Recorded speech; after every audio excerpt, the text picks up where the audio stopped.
From New York, New York, you are listening to Extra Time, driven by Continental Tire from Kansas City. I'm Andrew Wiebe with my partners in soccer, David Goss, Matt Doyle.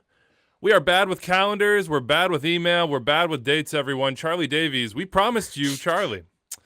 And guess what? Charlie was not scheduled for this show, and I blame producing Anders. It was an April Fool's joke. It was an April Fool's for all of us. Except we actually believed it. It wasn't the like most respect I have right now is that we said it multiple times on the show, and Charlie never came and said I'm not on, which means Charlie's not even listening, which I respect so much. Out of sight, out of mind, baby. Actually, false. Charlie called me yesterday, FaceTimed me yesterday, and said, I thought I was on the 15th. I'm jacked to be on Thursday. Do you know something I don't know?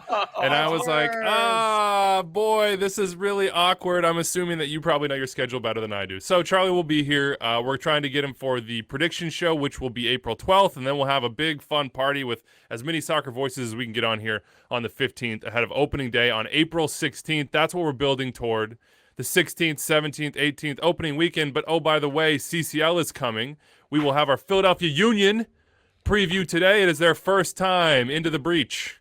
We'll see how they deal with it. Also talking NYCFC, San Jose, and Austin as our season previews roll on. We got a bunch of big stuff at MLSsoccer.com. The new MLSsoccer.com. The call-up had Merritt Paulson. Yeah, he has things to say that you might want to listen to, even if, you're not a fan of the Timbers. Go check it out. Doyle had your most important players for every team this season. Who's the most important player host on Extra Time this year, in your opinion, Doyle? The most important what? Which host? I mean, who's our most important player? Yeah, who's our most important player? It's Gasman. Ooh, whoa. Gasman is Makalele. He just makes it easier for everyone. Easily, David Goss. You could put anybody on a show with David Goss, and they're never going to run out of things to talk about. You could, and if they don't have anything to say, a better player to compare me to him. That's Are you going to cry? Table. I'm so excited right now. Claude Makalele is a guy. When you're a player who a style of position is named after, then you are greatness. Oh my God! Whoa. Okay, I'm reeling now. Yeah, I might actually not be able to talk for the rest of the show. It's getting a little dark at the edges of your vision, like you're about to black out. I love that. A little bit shaky. He's losing the ability to speak. That's not normal. I'm working on my CCL most likely to make history rankings right now because nobody's won this thing. So who has the best chance of winning in 2021? And of course, Greg Seltzer took on Sergio Aguero. He is going to be out of contract with Man City. Where would he fit in MLS? Seltzer will tell you. Before we get to the previews and the current events and the news that we should also talk about and produce an honors reminder of the day. There is a new website. It is awesome. There's a new app. It is awesome. It is completely redesigned from scratch, from the ground up. And when that happens, folks, you might have some things that you want to complain about to us. Those things will get fixed. Here are the things that I do really, really like. We do. I love that there is an Extra Time landing page for the first time, like a real one. You know what I mean? Like, if we can just send out a link, it's got all the subscribe spots. You can watch all the podcasts. You can see all the clips. You can follow the show. I've been asking for that for a long time. It is real. It is beautiful. Big thank you to all the people internally at MLS who made this new website happen. I know we it was got our own real estate, and it was tough. We used MLSsoccer.com to get our own real estate. We nailed it. That's true. We should have got the URL, just MLS.com. Really made a play for that one. But I'll say this, though. The match centers are awesome, and I'm pretty excited about that as we get into the year. There are so many teams and so many games. So to be able to keep up a little bit better and have more of the sources of what you want at the match centers is pretty great. So I know a lot of people out there will be excited about that. I am one of them.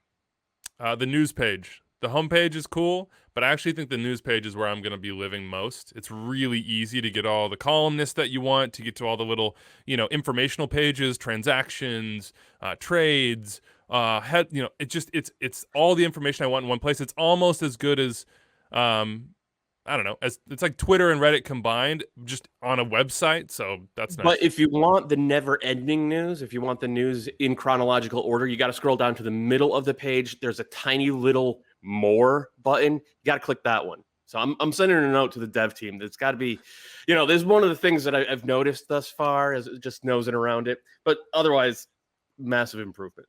And I'm really happy to hear Joe Lowry, Mike LaHood, Steve Zakuani, all back to write columns for the site. Of course, Doyle and I still trying to do our thing as well as we possibly can after years of our brains being sucked dry by never-ending MLS news, games, and I'm just looking other. forward to, because I think this season's when we finally reach the point where Weeby writes his article where he makes a list, but it's only to the number one. One person that you could be an MVP candidate. One golden boot. Well, I could do that. Well, One I person actually who's like most that important. because that's a Weeby taking a prediction. stand, man. That's pretty good. That's true. Yeah, I can't choose it all. I have to choose one. Okay, fine. Or I just rewrite the same article I wrote before and had no idea. And somebody pulls it back up. They're like, this is like close to what you wrote back in 2006. All right, producing honors reminder of the day, which is Club and Country Lives. We're back. Go check it out. We released it on Wednesday. We had Sebastian Lletget. And we also had Herculez Gomez talk through everything going on with the U.S. national team, Canada's World Cup chances, and their World Cup qualifiers. We went CONCACAF with David Goss all around the region. That was fun. And looked ahead across the world because 2021 is a huge year for international soccer. And thank you to Continental Tire for giving us basically another hour and a half, because that's how long we went to talk soccer. Did you bring up was Taboy? Annoyed, but I did, yeah, Sebastian Lletget. Sorry, Yeah. I completely ignored you. So We asked I'm about still Euro on the snobs and also more interesting things, so check that out. Okay, look, we gotta before we jump into the news and everything else, we're gonna talk Open Cup qualification. Josie Altidore is tweeting. I think he's tweeting some real stuff and some important stuff. I'm not really interested in the side where it's the ego games. We don't matter really in this situation at all. I will say that what Josie's saying is what we've talked about a lot on this show, and what I've been thankful that so many of our players and journalists and others around Major League Soccer have come on to talk about, which is representation and the lack thereof. And it goes much deeper than this game. You know, you think about something that I've been reading about lately, and you know about, but it doesn't really hit you until let's just say you're a parent, folks. Look, it's from birth. Look at infant mortality. Look at the mortality rate of mothers who give birth. Look at everything in our society and whose faces you see in positions of power and who gets the opportunity to commentate on things. And look, it's a real conversation that needs to be had. And I think Josie made some really good quotes, and I think that's what we should all focus on. So if you look at his mentions, you will see some of the vitriol and some of the perspectives and some of the lenses that what he's saying is getting filtered through, and it's the wrong lens. So don't get caught up in that side of it. Get caught up in the real world, the society we live in, and the real inequity that we have, and try to marinate on that a little bit. That's what I would say about it. And also that I really hope that Josie is back this year at his very best from a health perspective, because if he is, as always, dominant. And that is good for our league. And it's good for our league to hear him speak and speak strongly and say what he really feels. And so I hope he continues to do that. And I hope every player in our league feels the space, the freedom, and has the desire to put those things out as well, because it drives us all forward. And we've, you talked about what the players have done, what everyone has, a lot of people have worked towards over the last year, and more for a lot of people's lives. Josie's a leader in the U.S. soccer community. He's a leader in the player pool. He's a leader in Major League Soccer in Canada. And so I personally, as a fan of his for many years and someone around the game, it's an honor to watch him lead. I stand Josie. I've done it for a while. And if you want to talk about that soccer side, he's one of the 25 greatest players in MLS history. He's a champion. He's a top 3 goal scorer in national team history. So if that's your quote unquote argument for anything, you're also wrong. So you're wrong on 2 fronts, which is your right, but you should probably avoid things like that. And I'll just say that Josie and Crystal Dunn yesterday, the day before, talked about how it's difficult to be a black soccer player in America. And I believe them. I absolutely believe them. And I think we would all do well to open our ears and to pay attention when people speak about the type of inequities that are, we see it on a macro scale and things much more important than soccer, but we see it in soccer too.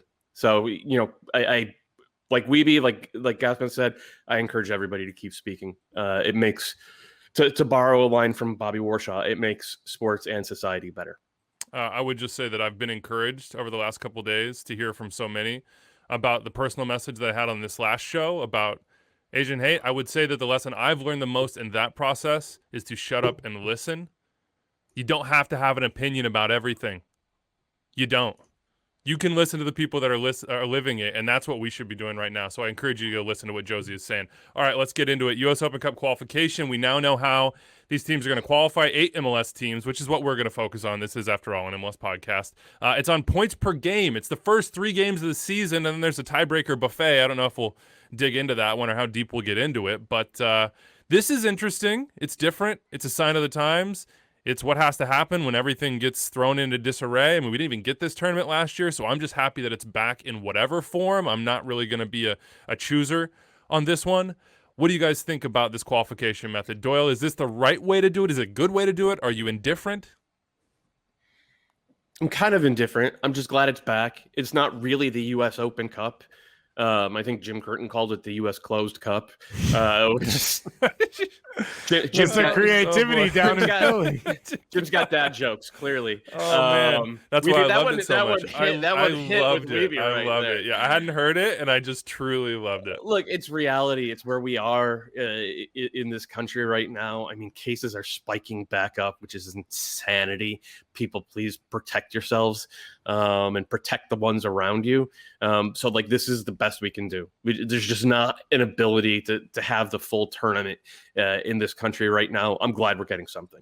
So me and Doyle kind of ran through some schedules because the other part about this is 3 games. You know, the schedules are already set, and that's going to decide a lot for the teams that can get in. And some of the teams we put together that it looks like it sets up pretty well for. You've got Nashville, who start with Cincinnati, Montreal, and Miami all at home, which is a pretty convenient first 3 games if that's what you're being judged on. LAFC start with 2 home games, and then they head to Houston for their 3rd game. For the New England Revolution, a team I think a lot of us are picking to be a contender at the top of the league. They start at Chicago and then home to DC and Atlanta, 2 teams with new coaches who are kind of going to be figuring themselves out. You've got LAFC. I said that already. You got Minnesota starting with RSL Austin, and then they start with Seattle. Then they have home games against RSL and Austin. Yeah, I wrote that backwards, so that was useless. And then Portland, you've got at Vancouver, which is also in Utah, versus Houston, and then at Dallas.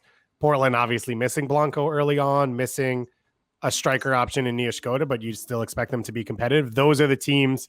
Just quick look that you think should be favorites to get into some of these spots over the course of those first 3 games. Who should care the most about this tournament? Because I we go through that and we were talking about it. It just feels like something that Nashville naturally should prioritize. That's my argument.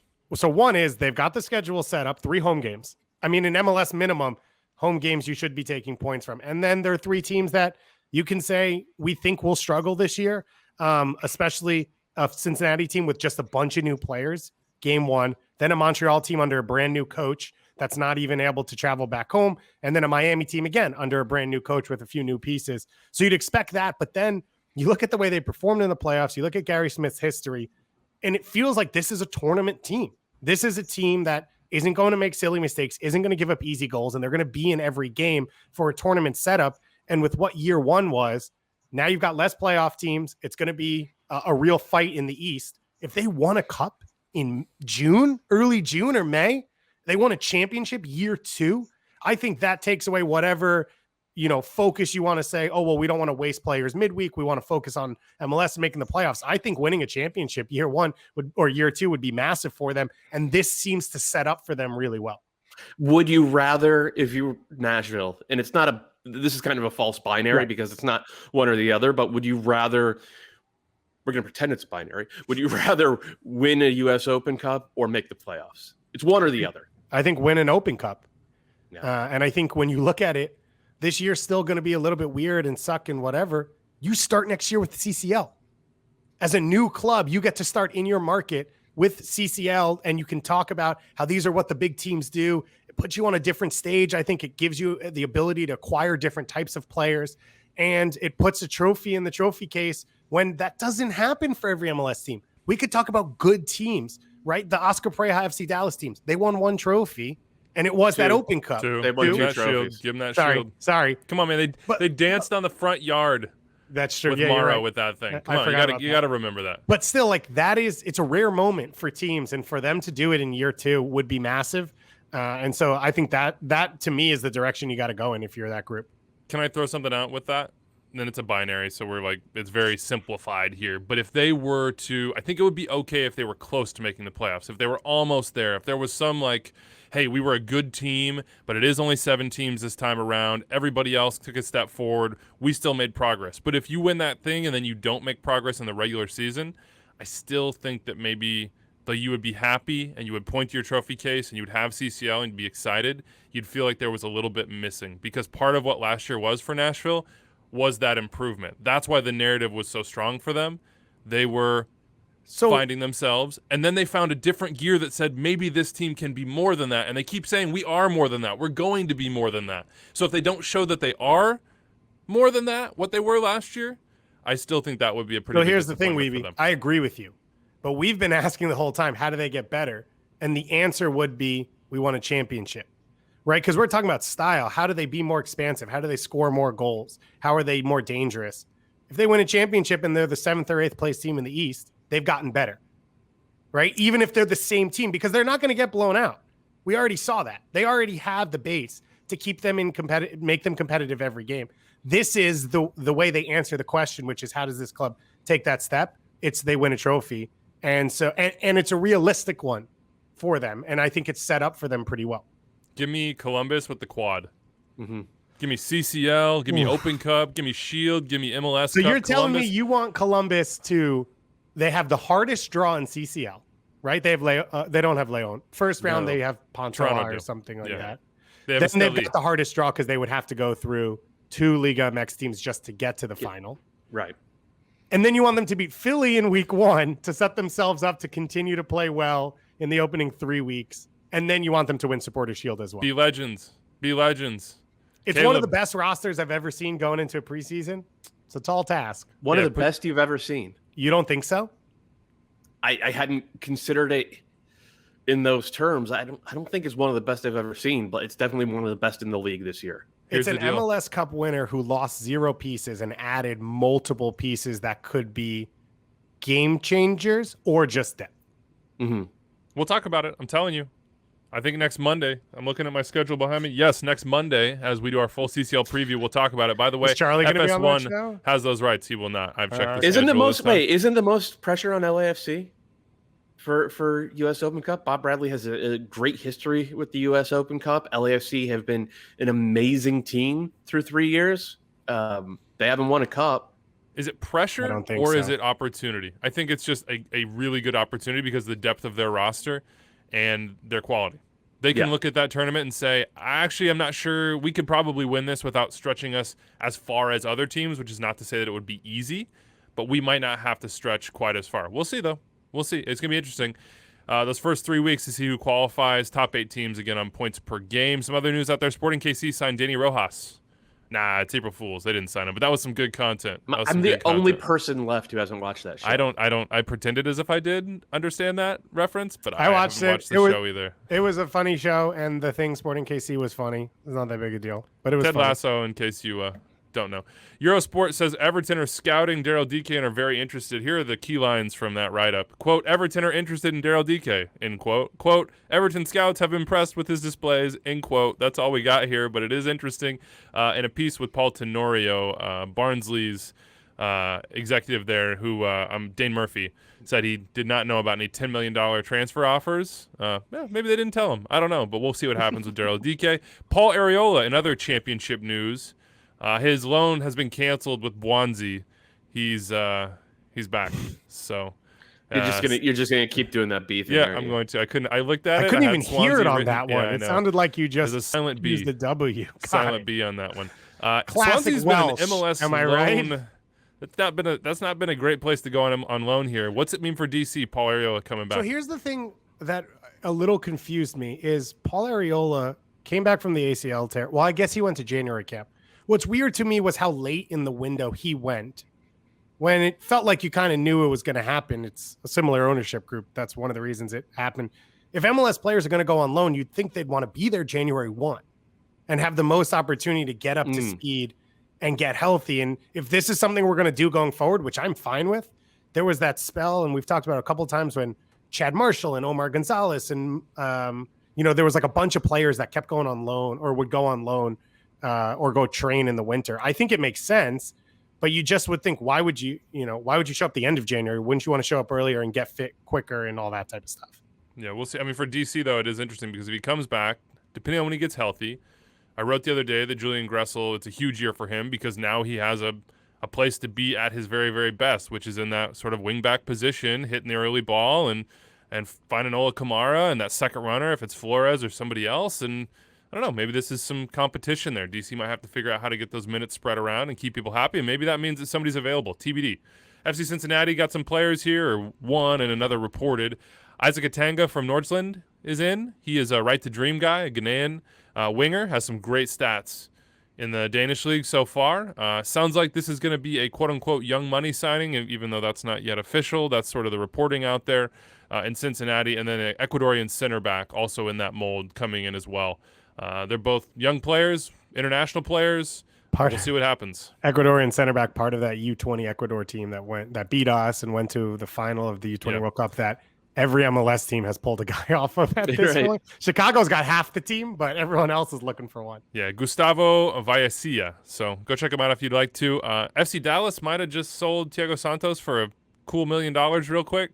1.5 latest. Oh, really? Nicely yeah, that's done. Yeah. The latest reporting out of Brazil. We don't know if this is confirmed. We have not seen it confirmed stateside. Yep, but that's something to throw out to you. And then Minnesota United news here. Adrian Heath had an interview that was pretty wide-ranging. I listened to the whole thing. They went through a lot of different things. They're trying to fill 2 or 3 more roster spots. They hope to get it done by the first game. They're in, quote, very strong negotiations. I think center forward we've already talked about there. He talked about a left wing, somebody who can provide more goals. And then another TBD. He also said that there's some clarity on Eichel Para. He said it's continued issues with concussions. Which if you know Ike's injury history, you probably were assuming something like that anyway, and that there might be a solution coming. I don't know what that solution is. It sounds like probably that doesn't mean that Ike would play for Minnesota in 2021. Maybe there's some sort of buyout situation there. You just have to feel for Ike, his career, his life. There are more important things right now for him than soccer, so all our best wishes go out to Ike and making a tough decision, whatever that decision may be in the end. All right, let's get into it. Real soccer coming next Tuesday. 3 games starting at 5 p.m. Eastern, all of them on Fox Sports 1. It's the CONCACAF Champions League. It's back, baby. Maratón, Portland Timbers, Alajuelense, Atlanta United, Arcaí, and Cruz Azul. That's not Arache. one that... Arache. Oh, I think it's French because it's Haitian. Yeah, it's Haitian, yeah. I just knew my French was going to fall far, far and I said it wrong, standards. but I'm closer than you, and so... Okay. I think it's Arcaje. Right? Doyle, don't do it. Don't do it. Don't make it worse. Stop that. Yeah. 5 p.m. Eastern, Saprissa, Union on Wednesday, and then León, Toronto FC at 7, all on FS1 here in the U.S. Some 2DN thrown in there as well. Let's do the Philadelphia Union preview. Here is your haiku. I'm back. Shield. History secured. Best 11 losses. Next up, can they stay elite? That's the big question. And is elite the goal? I mean, I think being a solid playoff team who can contend for trophies in the right moments is probably where this team is at this year. It's not, to me, like a Shield team, though, hey, I'd be willing to be proved wrong. It just seems hard to me when you lose the players that they lost. And we're talking about Brennan Aronson and Mark McKenzie, both best 11. Ray Gaddis, the legend. You know we love Ray on this show. So interested to see what he does, but he will not be playing 30 games at outside back for them and just being rock solid for the entire year. Warren Creval played a lot of big minutes for him recently. Aurelien Collin, less so, and then Andrew Wooten, less so as well. But losing a lot of veterans, losing 3 starters basically from that team, and Aronson, McKenzie, and Gaddis. So can I just ask this question? One, let's start with, we didn't get Charlie, but Anthony Fontana scored in preseason yesterday in his honor. Right? So twice. There you go. So you're welcome, Charlie. We talk a lot about Brendan Aronson. Doyle, losing Mark McKenzie. What does that change about this team? Because I think that's actually gone under the radar a bit. Mm-hmm. And in my mind, he was arguably the best center back in the league last year for large stretches and affects how well they can play in their style. So first things first, that haiku was not a haiku.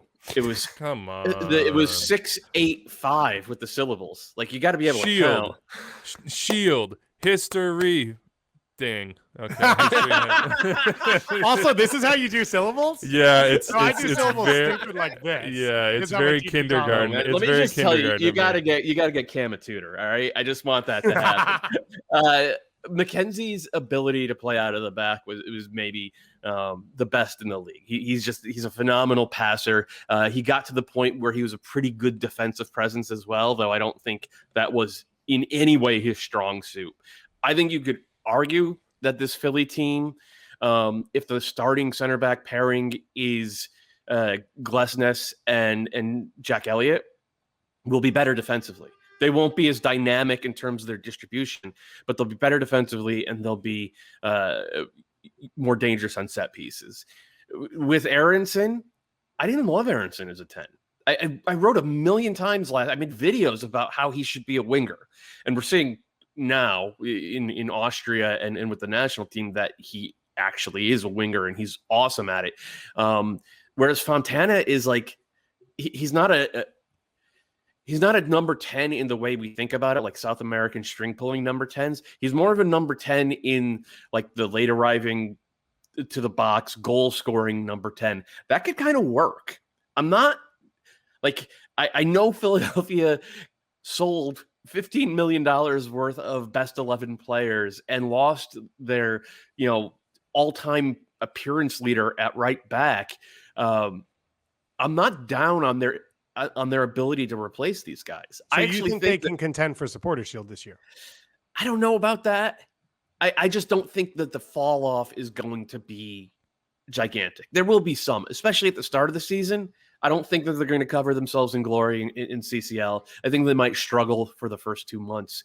But I also think that they're in better shape than most other teams would be in terms of replacing these guys from within. So we had Dan hit us up, and he's one of our most engaged listeners, I would say. And Dan, we appreciate you. He said, and he basically asked this question, which is, what is the scenario in which Philly performs well this year? So walk me back through that scenario, because the thing that I would get, and maybe we're jumping ahead to like the dog drinking coffee meme, that I would worry just a little bit about is that last year felt like career years across the board everywhere. Like everybody had their best year, certainly with the Union, but for a lot of guys, just career-wise. And you'd think that's hard. That's hard to sustain.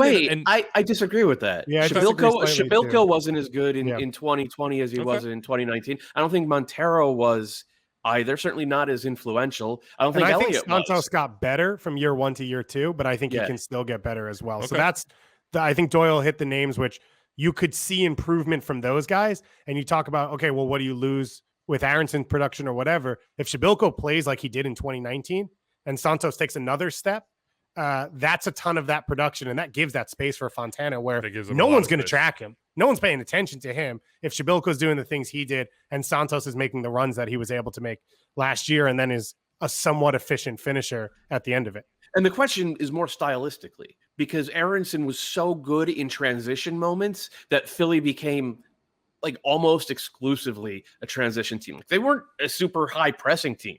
They weren't great in possession, in my opinion. But anytime there were those transition opportunities, he was spearheading it.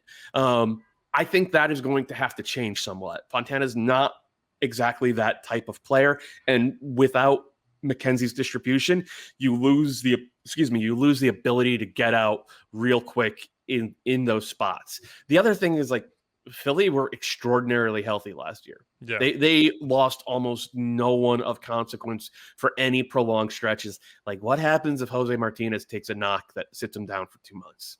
That's tough. What happened? I mean, Ale Bedoya is 34. Like, what happens if he loses a step or a step and a half? Like, these are, to me, those are almost bigger questions than how do they replace McKenzie and Aronson, because like their replacements are already there. They're already in the squad. So one thing, real quick, just the one thing Doyle said, which I think is totally true, but I give them the benefit of the doubt on, is the style, because Jim Curtin has drastically changed styles multiple times since he's been there and has continued to win each time. And it's something he's good at. And so that's the one place where I agree with Doyle. It has to change and it's a worry.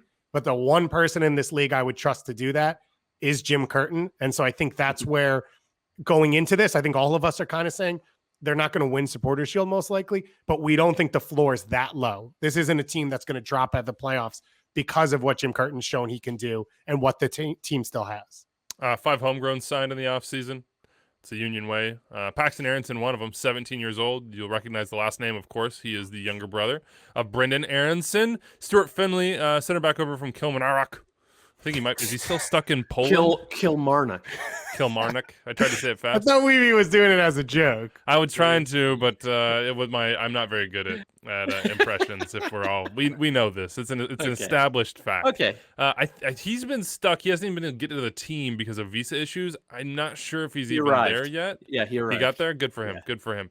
And then they signed the young American kid who was with St. Pauli. Tom Boger has a nice piece on that at MLSsoccer.com. Any of those stand out to us, or is it really about the established folks and Bizo coming in at right back and getting a full run, etc.? I mean, Philly doesn't pay transfer fees lightly, so I assume they see something in both Leon Flock and Stuart Finley, who are the center back from Kilmarnock. And Flock is a Donald's got the hat on. Yeah, right. He's got a scotch waiting Got the for him when beard. this is Got over. the little bit of a gray in the. He likes Guinness in the morning. He's just like, I'm good to go here. Guinness is Irish, not Scottish. Yeah. But I think they pretty obviously expect those guys to contribute, but no, I think that more of it is going to come from the guys who were already on the signing. Of the 5 homegrowns that they've signed, I haven't been able to watch a ton of their preseason. Paxton Aronson looks really good. He looks really, and he is much more of a true number 10 than Brendan is. I don't think he's as dynamic an athlete, and that is going to be the bar he has to clear. I would be surprised if he cleared it in 2021. We might not see him hit it until 2023, but he can ball. You watch his kid play, he can ball. He's grown like 5 inches. And Yeah, not like a surprise, but the story on Paxton Aronson was like other coaches would come to his team's Philly training to watch him play, but he was 4'11" and just couldn't really hang and do it for a full game. But I talked to multiple Philly Union Academy coaches who are like, yeah, we'll just pull up for 15 minutes when we have time because he does some amazing things. And to Doyle's point, it's a different style than what Brendan does. The thing that's interesting about Philly and something that, we're probably going to see more and more going over is you mentioned the 5 homegrowns. I think right now it's the last generation of homegrowns, their opportunity. And so like Brendan Craig's not going to play in MLS. And this is what Philly does. They sign them, they get them under control, and they're able to work with their careers. But it's Jack DeVries, it's Anthony Fontana, it's Cole Turner. It's guys like that who I think are going to break through this year because they've had the time to train with the first team. They've seen the responsibility. They're a little bit more ready to take on those roles. And that's, I think, how it's going to work for Philly. You're going to sign a class and then still work them through the Philly 2 system for a year or 2 or 3 until they're ready to play in the first team. One real quick note on DeVries. He's been starting up top in preseason because both Santos and Kasper Shabilko have knocked, and Corey Burke as well. So he's a really well-regarded young player. We'll see. Oh, well, it's going to get real. They got Saprissa and CCL. We'll talk about that in just a second. We're going to have to extend Imagine, this thing. Though, can just half a second that it's Cole Turner and Jack DeVries and Anthony Fontana that win CCL, that it's an MLS homegrown as a teenager that scores the game winner in a Liga MX Open Stadium. your heart. Yes, open your heart. Expose yourself, Dave. Yeah, I'm fine with it. Show us, when it happens, show us your internal organs so that we may rip them out. All right. Look, that was the 2022 player spotlight there. Unless you've loved Weeby. Yeah, that was Paxton Aronson. We did that. Who's the star? Is there a star? Can we pick out a star? Or is this the Jamiro Montero? Yeah, I think of all the players on this team who can be just a dominant player. I think we saw more of that from Montero in 2019 than we did in 2020. But they're not sliding him back up. No, they're not. He's still playing as a he's still playing as a shuttler, which he's good at it. I thought he was excellent as a number 10 in 2019. But I love him. He's a fantastic player. We also have to say we're talking field players because Andre Blake was goalkeeper of the year last year. Yeah, that's a good one. If he does that again, which they need him to, and there's no reason he can't, he's one of the elite players in the region. I think we did the "this is fine" meme because I think that is probably the injury side of things. We all agree on the prediction side. I don't think we have to dig too deep into that because we do have CCL to talk about. That this is a playoff team and solidly so, and perhaps much better than that, depending on how things go and if the level stays and if they get the tactics right, they could be a top 2-3 team in the East, or maybe even go back to that Shield status. Maybe. we shall see. It would be a big step for them as a club to replace 2 best 11 players and still be there, but that's what the Union want to be. Do they want to be CCL champions? I mean, it depends on how much you want this thing. Everybody wants it to different degrees, and everybody experiences the same fate in CONCACAF Champions League. So at Saprissa next Wednesday, 5 p.m. Eastern on FS1. I believe that is the second night of action, so we'll have already eased our way into it. I've taken a few punches by that time, so we'll be really prepared for this one. What do we think about their chances in CCL? I've kind of got the vibe that we wouldn't be betting on them, let's say. I don't expect this team to look anything close to what they were last year until like mid-May at the earliest. Sorry, cold water. There it is. No, I agree with Doyle. You're also looking at Saprissa and Alajuelense probably for them, which are established veteran groups, which makes it really hard for Philly in mid-season. Right. So playoffs was a disappointment too. I mean, the Shield was a great accomplishment, but when it came time the only for that, thing I'll say is there's nothing to lose for them. Yeah. Right. One, it's their first time, and two, they're so young as a group that there's no like, we don't want to push these guys too hard too early in the year before we get their legs on them. Like, you're just going to play these kids and go. Jose Martinez can run, it seems like, for 4 years in a row. So you're just going to go for it. It's not like they're going to slow play the roster into it. But to Doyle's point, they're not going to be ready to compete at that level. I just think of CCL and this year in particular, the way that preseason is gone and the scheduling is gone, and it is always this way, which is survive the first round, like find a way, doesn't matter how you do it, and probably the second round too, and then you just hope to have a chance to get to the final, which has rarely happened in MLS history as it is, that you find that groove, that you find a group that understand each other and can perform and can beat the best in the region, and it's the odds are low. Weebs, what did we do to start the last show for 30 minutes? Oh, I don't remember. We talked about Olympic qualifying. So just remember that when you talk about these teams trying to survive against clubs in form. There's been multiple shows this week, so I don't remember what the beginning of any of them sorry. are. All right, you are that's right. the. You are right. We'll dig deeper into this, I think, and really talk about Saprissa more on Monday's show. So if you have thoughts on CCL, hit us up. Let's go to NYCFC now. Here is my, and by the way, I changed the haiku for publishing on Twitter. I said, Shield history made for the Union. So not history secured, it's been made now. And I'll have to re-clap the other lines too, just to make sure I got those right. So never have learned how to do it in a more efficient way. Not going to lie. All right, NYCFC. Need more, says Dyla. Good hasn't been good enough. What do they stand for? Floored by I was sorry. I was counting syllables. I was just double checking that one. How about the messaging on that one? Forget the syllables. Do we think that holds true for them this year? Yeah. I think like they've been really consistently good over the past 5 years. But Ronnie Dial is 1000% correct. This team needs an infusion of talent. Their best and most important player is 34 years old, and he missed at least half of last season. With the types of injuries that older players pick up. They lost their starting left back. Their best center forward is still hurt. He tore his ACL. It's just, I mean, they're not better than they were. No, they're just getting worse and worse since that really great team in 2019. They've just sort of steadily ebbed downwards, and there's no indication that there's any there's an appetite to stop that. There have been rumors throughout the offseason of this guy, players down in Uruguay, the Romanian winger that Columbus signed, that are a player at Benfica that are talking to CFG, quote unquote, and then that would be assumed an NYCFC move. But there's no position you can say they're better at than they've been. And we've talked about their depth and consistency the last few years. They don't have that anymore in most spots. Their starters are probably equal because it's the same guys in a lot of places, but one of their talents as a team was the depth and the ability to move pieces around, and they don't have that. They lost Matrica as well. They haven't replaced that, and so it used to be you had 5 or 6 attacking options. Whoever was hot, you could roll with. That's not the case anymore.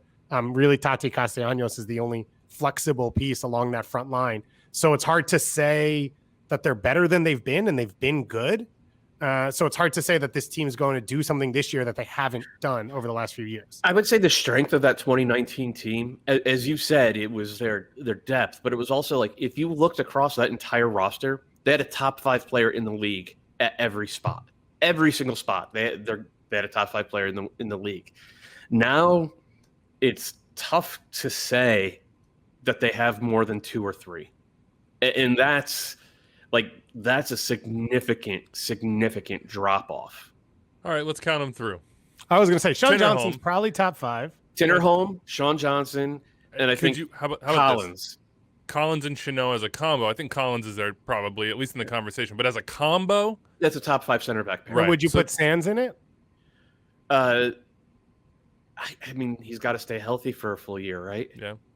And would you put you'd say Maxi's close if I he's think healthy. we did put Keaton Parks, didn't we? Or Yeah, I somebody did put Keaton Parks. so- Yeah, There you go.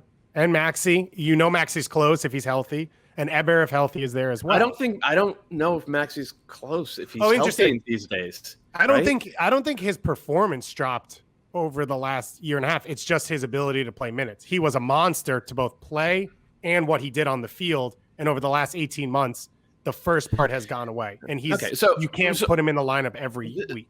So they still have more than most teams, right? Yeah. But they're not. They have significantly less than what they had in 2019, and that's compounded by the lack of depth that we see, especially in the attack. The other wild card here is that, like, Ronnie Dyla came in last year, and he basically tried to keep Dome Torrent's style and formation. But Ronnie Dyla has traditionally through his career, I believe he's more often played with 2 forwards than 1. So we could, or front 3. So we could end up seeing something like if they struggle, it would not shock me at all if 5 games into the season, erase the entire whiteboard, start all over. We're playing a 4-4-2, and then that, and like, how do you even like rate what this team would look like? Because we've almost never seen them play like that. But Listen. I think Eber and Castellanos could be a decent Oh, for sure. partnership, but you have to get Eber back. But maybe that's what Dyla's saying when he's like, I need more. Maybe he's saying this roster isn't constructed to my preferences, and the more is, yes, they do need more talent, but it's more in those targeted spots to let me play the way that I want to play, because what I inherited said you need to play this way. What he inherited too was, as we've mentioned a few times, one of the best teams in the league. That Dome Torrent kept saying he needed more at the time, and it's only gotten worse. So it kind of seems to be a running theme of sorts. So I'll give them this though. They'll be the other left-backs. team at Red Bull Arena a lot. Historically, that team wins championships. Baby Bulls 2016. I think 10 games at Red Bull Bad Arena. guy. We sort of brushed over that one on the schedule, but that is an interesting wrinkle to their season as well. A couple left backs. Chris Gloucester's one. Edmondson is the other.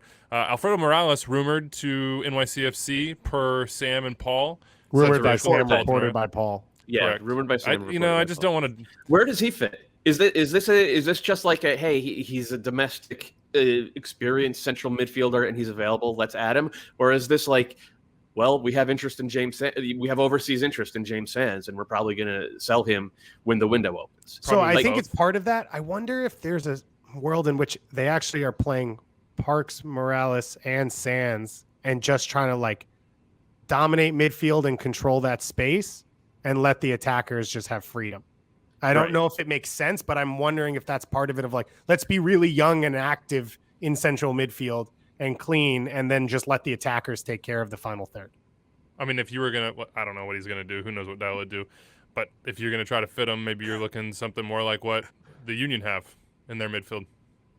Going to a diamond. Yeah. Yeah. Just, I mean, if they think he's a starter, maybe he's not a starter. I don't know. You could play Sands at the back point, and you could Yeah. have Morales and Parks Mhm. as the shuttlers, and then Maxi as a number 10. That actually might clear some stuff up. Now, And who don't forget plays they up top? have- Tajuri they- Shradi and Castellanos that could be decent. There's a lot of mobility there. I think Tajuri Shradi can maybe play as a second forward. Yeah. I could see that. Now And we're don't talking forget they ourselves have into Nicholas something we don't know. Acevedo, who I think won Young Player of the Year in That's Uruguay right. before That's he right. came. So there's they've always had a ton of depth in central midfield, and they continue to add there. And that's why the Alfredo Morales like, this is just what NYCFC does, and it's smart, right? Just keep getting talent, and then you can move it in the league if you need to as well, if that's how your roster ends up looking like they did with Alex Ring. Maxi Morales is the star. I don't think we need to belabor that one. He is a long-term MLS shining light. We've talked about him a ton, and we talked about the difference with and without him and his age and the role that will play here. The other thing I was going to say when you guys were talking about 2019 versus 2021, it's just 2 years, too. 2 years is a long time, and everything that's happened in those 2 years, it changes things. Tell me about it. Yeah. Where's my Scott? How about this? Let's focus just a little bit more on James Sands. He's our 22 under 22 player to watch. He's got a ton of talent when he's on the field. He's not the guy that maybe you're looking at like the highlight reel afterward, the all touch, but maybe we should be because he stops a lot of bad things from happening. And he's the first, in a lot of senses, the first sort of like tick on the box to good things happening. It's just not always the one that you remember. Yep. I mean, he's a boring player to talk about because he just hits all his rotations, wins the ball, and then hits simple passes. And the key for James Sands to elevate his game and his profile and maybe even elevate NYCFC is to be braver with the passes he hits immediately after winning the ball. He plays square way too often, and he plays backwards way too often. But he has the talent to do more than that. And this is a big year for him to, first of all, stay healthy, and second of all, show that he has that in his game. Because if he does show he has that in his game, first of all, there will be a multi-million-dollar move to Europe. He's that level of player. Second of all, I think if he shows that passing range and that ability to set a tempo, he vaults to number 2 on the U.S. national team defensive midfielder depth chart. He's just much better defensively than Jackson Ewell or Kellen Acosta, who we've seen both of them play there recently. And I think like it doesn't even Andres Pereira doesn't even compare to him defensively or in terms of ball winning. So I think that like this is a huge opportunity for James Sands this year. All right, let's hit the "this is fine" meme and the predictions at the same time. I'm not saying that they're going to happen the same thing. I'm just saying that let's combine them because for ease and time here. What do we think about this team? I mean, it feels to me like still a playoff team because, one, I do think this is a sort of club that will make moves in the summer if they need to. And Ronnie Dial has already been telegraphing that. Like, you don't come out and say those things publicly if there's not either, one, something to it, or two, you're wanting to put pressure on folks to go do it.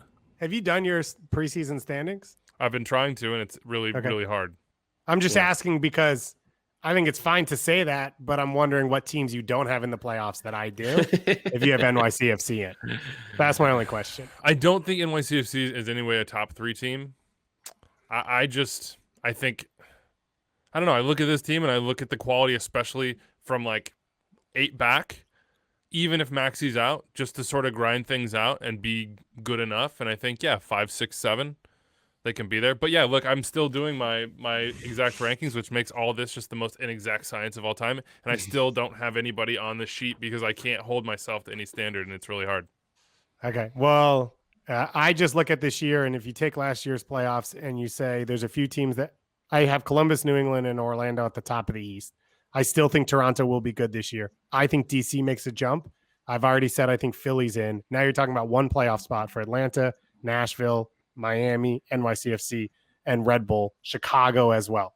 So they're in that pool of teams, but there's, to me, 5 above them, 3 at the top that are clear, and NYCFC is not in any of those. So they might not, but they have not differentiated themselves from those other clubs around them.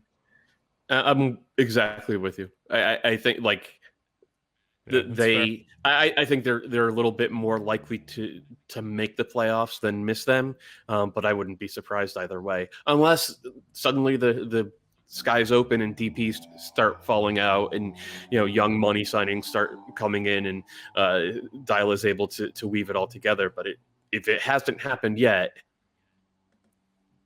it's been 2 years of this. Yeah, I think your math is good, Dave. And I guess that's where, even without doing the math personally, I was like, 5, 6, 7. But you're right. It's like 5 to 10. It's not 5, 6, 7. It's 5, 10, 11. There is a group of teams in there that you could really just shuffle and throw in, and I don't think would surprise anyone. So big year for NYCFC as they keep trying to hold on to that playoff card. All right, Austin FC. Good vibes in Verde. Like the roster. Respect Wolf.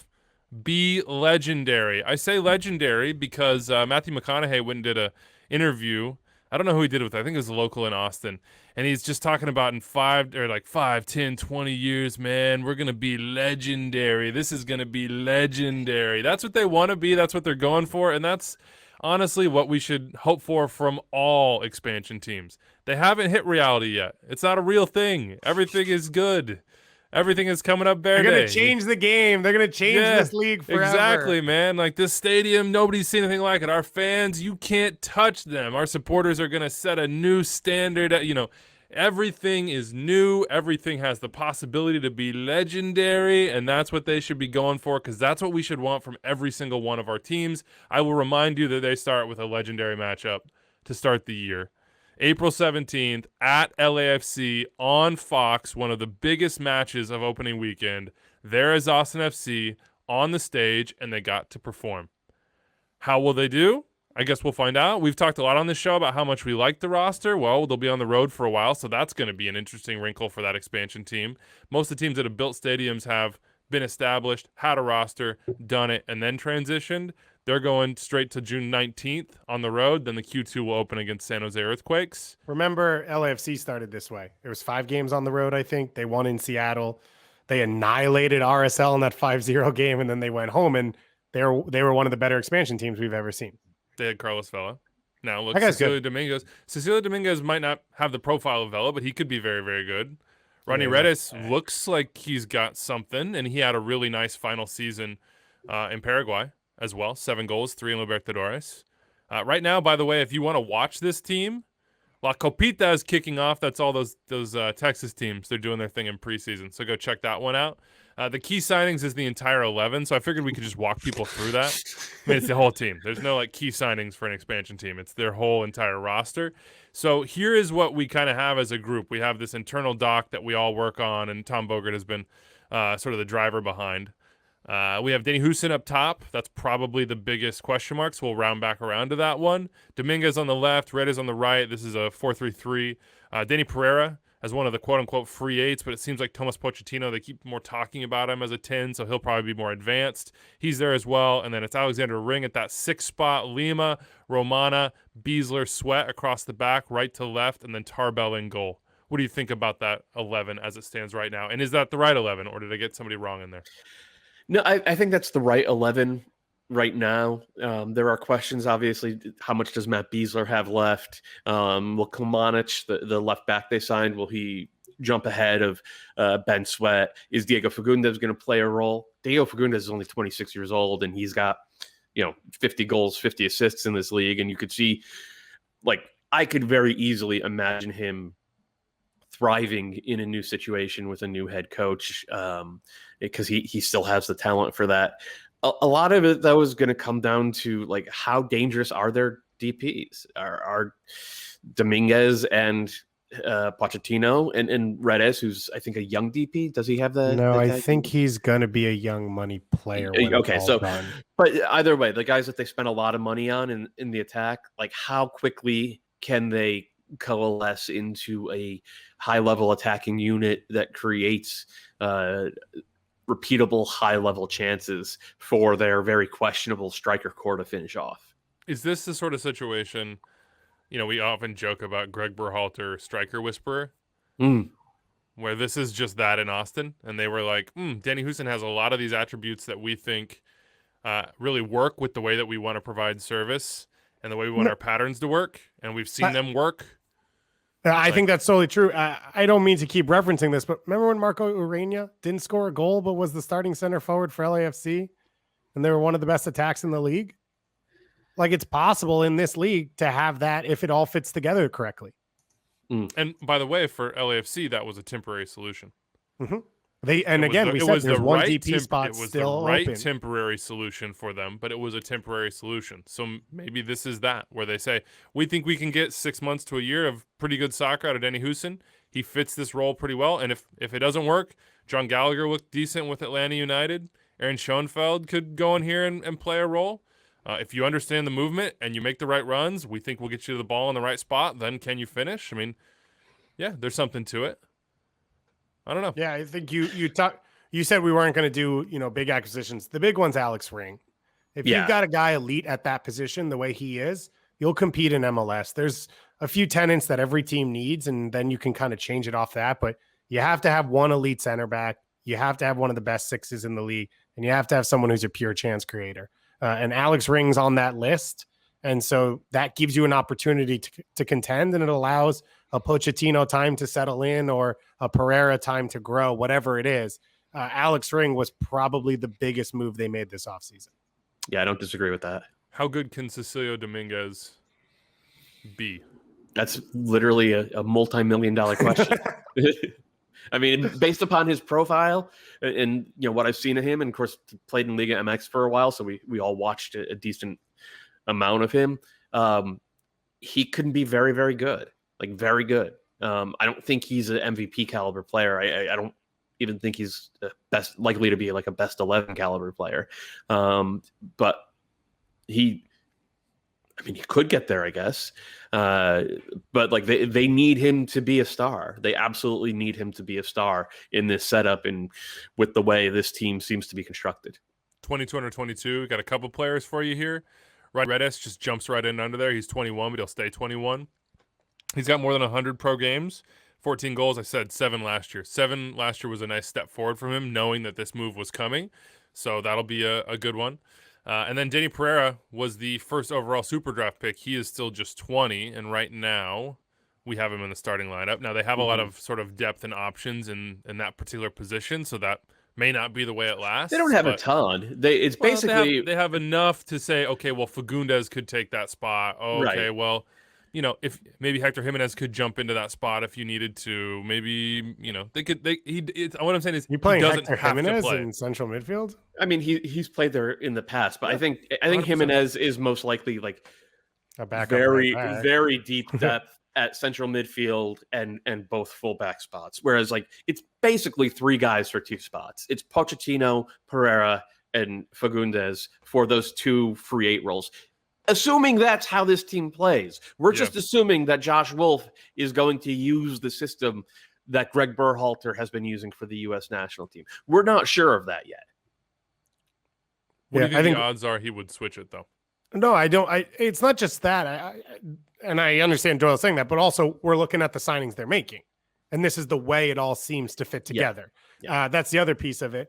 And I think I've heard that there's some promise with the Kolamic, the left back. And you said it. Can he take Ben Sweat's minutes? I think you go into an MLS season, you only want Ben Sweat playing half your minutes. And that's not like a knock on him. That's just the reality of what the last piece. Player, yeah. Yeah. And so I think that's a perfect role for this is a young 20-year-old left back. Let's get him some experience before we make the signing permanent to see where he stands. So I think there's some excitement around him and what he could be for this team. What is the bad? We've talked a lot about the good because that's there's a few things you could say. To me, the bad is Romana is new to this league and it's a tough league to catch up to. And Matt Beasler is as done as some people thought he was, especially if you don't have the foil to his style in a Romana being successful. And so this team starts to leak goals. And once that happens, you've got a brand new midfield trying to learn to play together. There's no confidence. There's no trust. That to me is the biggest worry for this team. And I think they've done a decent job bringing in depth with Cascante and Kleeman, but it still falls on those 2 players' shoulders to be at least league average, if not better, throughout the season. I actually think that this is fine is the South Americans who came to Austin integrating about as well as the ones who came to Miami last year, which is to say not well at all, and just struggling to be anything cohesive and live up to their reputations and their price tags. We've seen some teams really knock it out of the park with some of these signings, and we've seen some of these signings really, really, really struggle. Yeah, I think those are 2 big flags.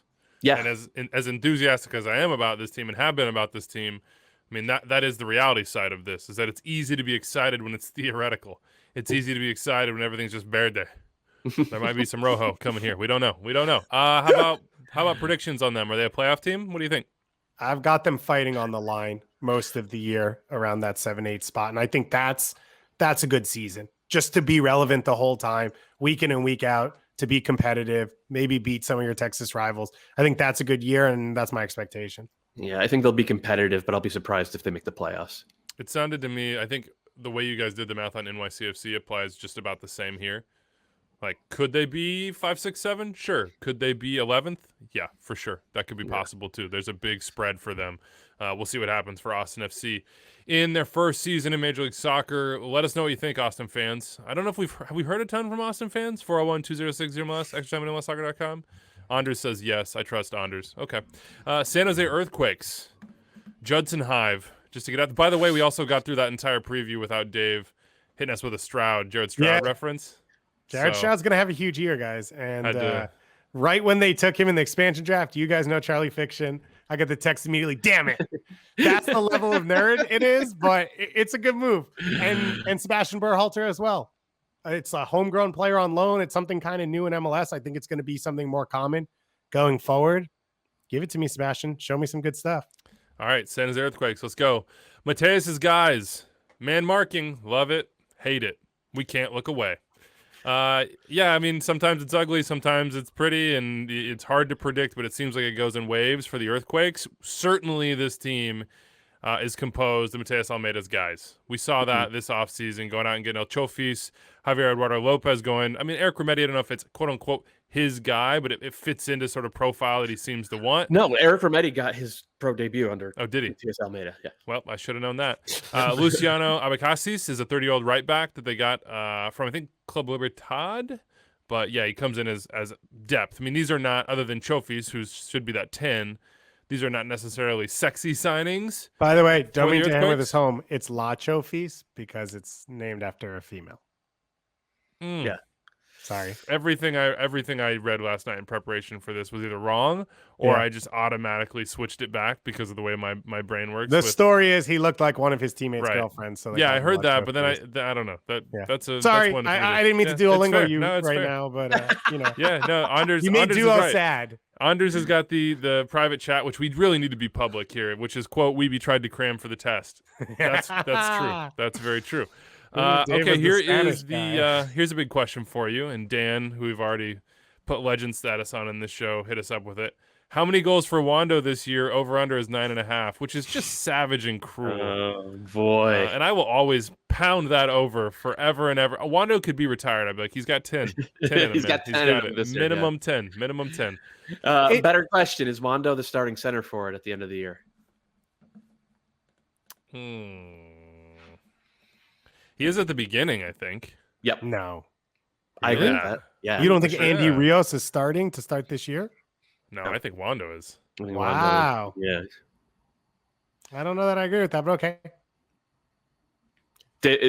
David just froze. That's what happens. That's what's called justice.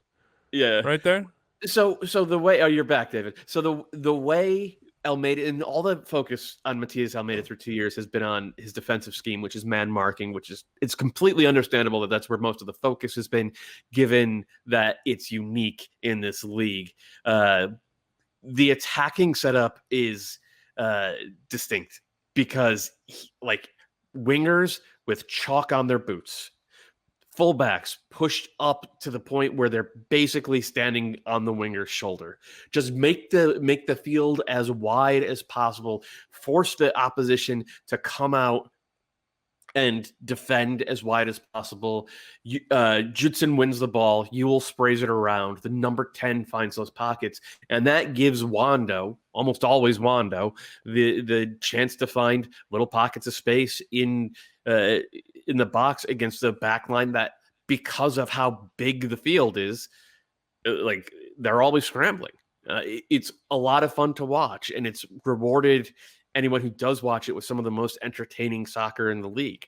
I just wonder how high the ceiling is with this, because, I mean, the risk reward is maxed out on one side and then maxed out on the other as well. The difference between this team's ceiling and their floor is higher. It's bigger than any other team in the league. And you talk about ceiling with this team. It's probably the best group Matias has had here to fit what he wants to do. Again, La Chofi is not an elite. We don't think he's going to be a top 5 number 10. You don't think that Alanis is a top 5 center back. Like that doesn't mean that this is an on paper stud squad, but it's the best Matias has had, and he's flirted with the playoffs before. And so you'd like to think if he sticks to his guns and the team continues to individually progress, felt like Fierro got better as the year went along last year. Marcos Lopez, as well, as one of the big individual improvements that they have, JT Marcinkowski as well, that they should continue to get better. I don't know. That doesn't mean other teams aren't getting a lot better. And that doesn't mean the league's not figuring out what he wants to do, Matias, and, feeling more comfortable against it. But if you're a San Jose fan, I think you have to be hopeful that this is the best group you've had in a little while. Here's your 22 under 22. I think it's got to be Cade Cowell. Eli Sandoval hit us up. He says, what would you guys consider a successful year for Cade Cowell in 2021? Regular minutes, winning a starting role, more goals? What would it be? And for those that don't know Cade Cowell, the player, give us a little bit of a... Jordan Morris. He's a young Jordan Morris. Like the first thing that stands out about him is his athleticism. But then you watch him play a little bit, and his runs are very, they're direct, but they're clever. He understands how to make the defense suffer a little bit off the ball, and he's got a little bit more on the ball than I think people realized at first. He'll almost always play as an inverted left winger, though we've seen him on the right a little bit, and he really is more of a goal scorer than a playmaker, or like Jordan Morris. At this point, he's probably still more of a wide forward than he is an actual winger. What progress would look like for Cowell, who I think just turns 18 at the end of the year. So he's just 17 now. I think it's consistent minutes, whether it starts or off the bench. If he's a major part of this rotation, that's a good year for him. And that puts him into, he's already in the conversation, but youth national teams and things like that. So I think that's the step for him. Last year, I just looked up four starts, 18 appearances. So you just want to keep adding to that. And most of it was down the stretch. And in a year, and we've talked about this with 3 games in 1 week and all this different stuff, he should get them. He's going to play. Yeah. He should be. He's probably the 3rd winger on this roster. Yeah, actually, because it's Espinoza, Fierro, and between him and Shea Salinas for that 3rd winger spot. Yeah, the legend. And then they still, they had Said Haji. They have their draft pick there behind them. See where that goes. They have Fuentes behind that too. I think a homegrown there. But Wando just said, "I'm literally in awe each day at the specimen he is and pure jealousy of the attributes that he has." That's an old man who sees his body going away, wishing that he could run like that for another couple years. I did not. Maybe you're projecting. You're projecting. I'm not. I didn't say that quote. Chris Wondolowski did.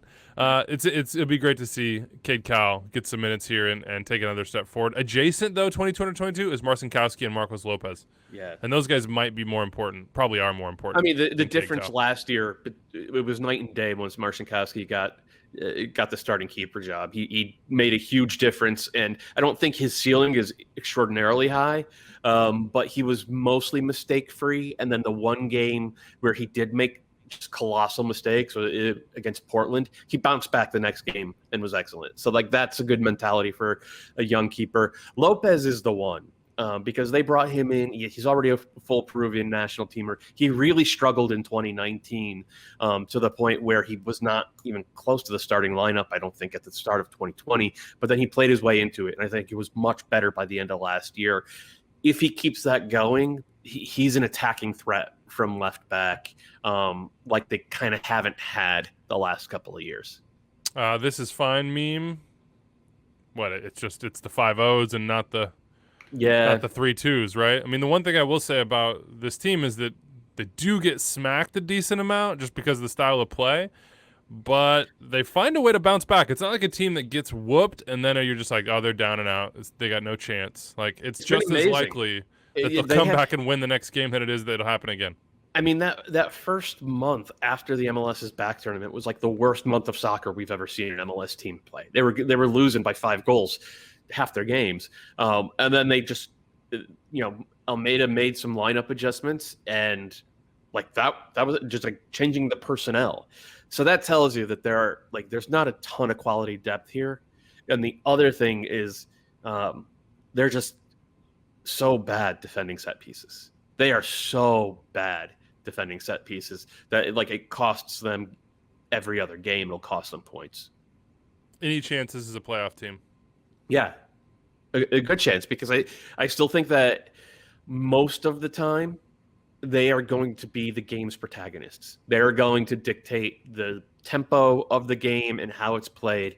And when they're doing that, they're a really tough team to beat. And they're a really tough team to keep off the scoreboard. And if you have to open yourself up and start scrambling for a result against them, then they're very likely to get that second or third goal.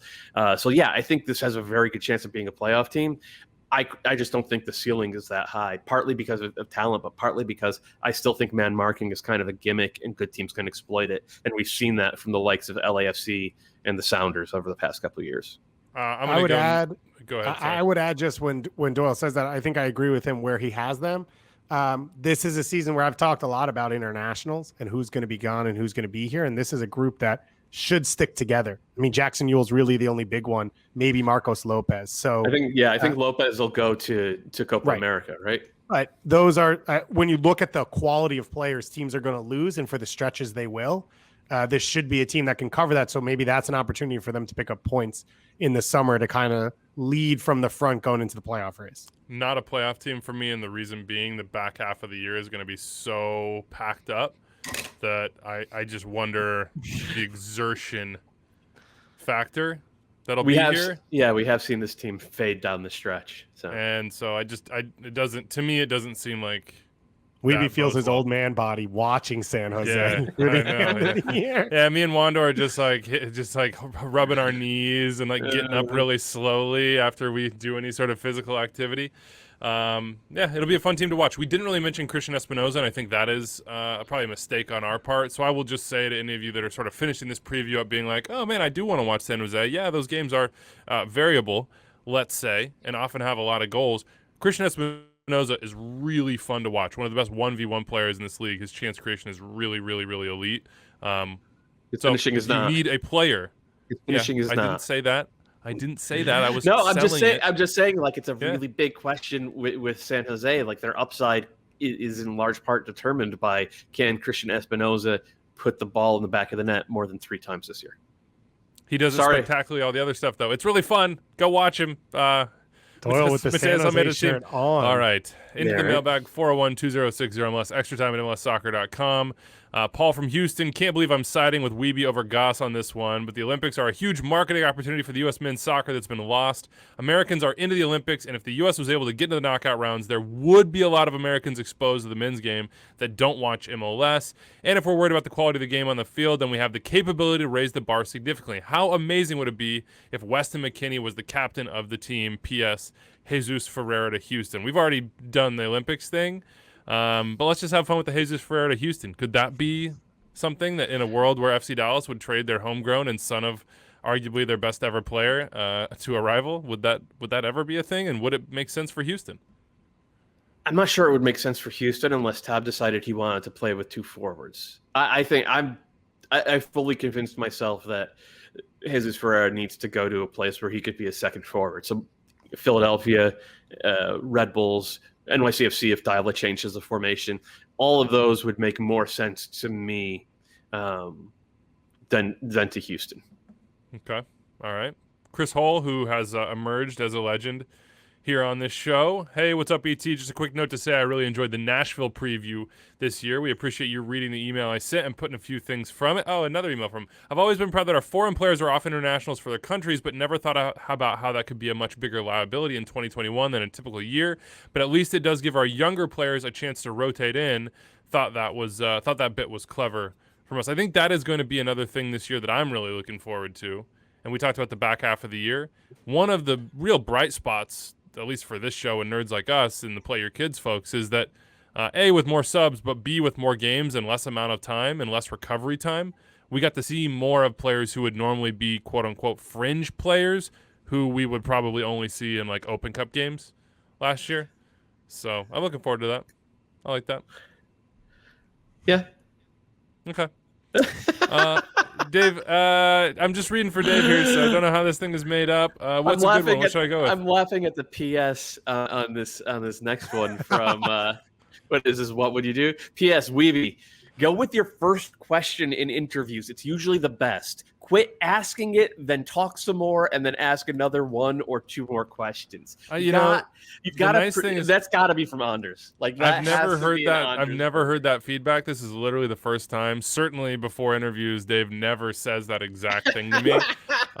So I'll print that one out, put it on the wall, and right before we do interviews, I'll go take a look at it. So what are we doing next? And then I was going to try to fill for a little while, and then come back and ask a couple other different questions. But I'll ask this one because it's a quick one, and maybe my service will hang on. Bill Wiener, Austin, Texas, new listener here. Shout out to Bill. Welcome to all the Austin fans who are new. You missed an obvious promo kit when we were talking about the Jimi Hendrix kit in Seattle, Austin FC with Willie Nelson, Roland and Verde. That's pretty good. That's good. And by the way, I just want for Bill, for the respect of Bill and his name, it's Bill Wieners. So I just wanted to. I took off the S. I just gave him the one. S off, and I just wanted to establish that the Bill, we're giving you your proper due here. How about this one? We've got one on Gio Reyna. This is from Bill in DC. Sincere question: why do people think Gio Reyna has so much potential? Bill, have you watched Gio play in the Bundesliga for Dortmund and also for the U.S.? For Bill, he doesn't seem to stand out at anything. Not particularly skilled on the ball.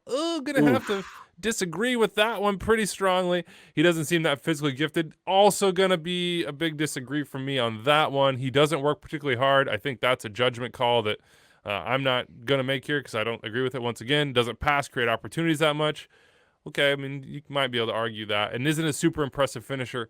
I don't know about that either. It's the consistency side maybe. Major issues. Could grow into a great player, says Bill. But he seems to be very much on the doubtful side. Doyle, you've been more on the doubtful side, at least for immediate impact for the national team. But I don't think any of us debate Gio Reyna's overall ability. I mean, the kid is an absolute baller. Yeah, I've said it a million times. I think he has, along with Pulisic, or maybe even ahead of Pulisic, the most upside in the entire U.S. player pool. He's so gifted technically. Like his ability to receive the ball under traffic and in traffic and then make the first guy miss, or even take the ball into traffic and beat guys off. We have never had a player at this level. Even his old man, and I loved Claudio, was not at this level. And that's in part because Claudio is not the athlete that Gio is. Gio's incredible, like first step. He's strong. His body control as well. Like there's a clip going around. I think one of the Scuffed guys tweeted it, of him just controlling a pass up the sideline and in one motion controlling, turning, and outletting like directly into Yunus Musa's run. It's just so pretty. There's a world in which Gio Reyna turns into Kevin De Bruyne, but he has to work out some young player issues, and some of the criticisms that Bill from DC put in here ring true to me. Like his movement off the ball is not great. I think it has improved. We're starting to see some green shoots in terms of finding space, especially in the final third, and being dangerous off the ball. But it's not at a high level yet. He does hold on to the ball way too long. Like he is a ball stopper, and this was something that we've seen from him for years since he was playing in the DA. Like he's a good old fashioned ball hog at times, and he's got to work through that. But a lot of the best young players, the best players in soccer history, like Messi was a ball hog when he was 17 and 18 years old. You eventually grow out of that, hopefully, and I think that Reyna will. The body language thing that Bill brought up, yeah, I mean, it bothers me. I don't like it, but I don't know if it bothers his teammates that much. That's like, I don't like. You would have to ask them, and you would have to see. But I think that the smart money is on Gio Reyna becoming a really, really, really good soccer player, even though he does still have pretty obvious flaws. This used to be a big body language podcast. Yes. But we're not really. We've lost the expert in the field. He's been out of the game for more than a year at this point. Look, it's a fun show here. Again, I'll remind everybody, we had Club and Country come out midweek, so you have an extra hour and a half of content if you need to, or you want to. Go check that out. Sebastian Lletget, Du Bois, talking about Greg Berhalter's vision for him, for this program, the young players that he sees in camp, and what his career might have been if West Ham had worked out, and why some of the perceptions of him are wrong. Check that out. Hercules Gomez was awesome. Talked to us about Josie at that 9 position for the U.S., why we should not count that out. I think we've all been on that boat saying, look, if he's healthy, he's probably the top option still at this point. And also Chicharito in the big year that it is for him. So had fun with that one with the Nations League best 11 that we think Greg Berhalter could look for. We also talked to World Cup qualifying in depth. I mean, like, in depth. Dave took you there. And hit Canada as well. So go check that out. We'll do it every single month, and we'll elicit more feedback from you on what you want out of that show because there's so much to cover. On Monday, CCL preview. Go check out the new MLSsoccer.com and the MLS app if you don't have it, and subscribe and rate the call-up and us if you feel like it. We'll see you on Monday, everybody.